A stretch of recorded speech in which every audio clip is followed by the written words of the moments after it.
ఉప్మా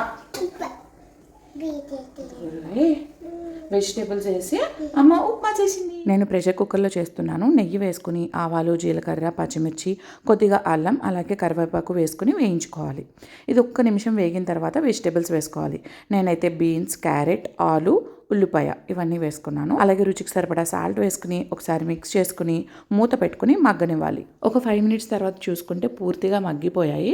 ఇప్పుడు మెజర్మెంట్కి తగ్గట్టు water add చేసుకోవాలి. అలాగే కొద్దిగా కొత్తిమీర వేసుకుని మూత పెట్టుకుని ఒక 2 మినిట్స్ ఉంచుకోండి. ఇలా బాయిల్ అవుతున్నప్పుడు బియ్యం రవ్వ వేసుకుని ఎలాంటి లంప్స్ లేకుండా బాగా మిక్స్ చేసుకోవాలి. ఇలా చేసుకున్న తర్వాత మూత పెట్టేసుకుని 1 విజిల్ రానివ్వాలి. లేదు ఎక్కువ టైం పడుతుందంటే ఒక 8 మినిట్స్ అలాగా ఆఫ్ చేసేసి ప్రెషర్ పోయాక ఓపెన్ చేసుకుంటే చక్కగా కుక్ అయిపోతుందండి. దీనికి వాటర్ రేషియో వచ్చేసి 1:2 అంటే 1:2.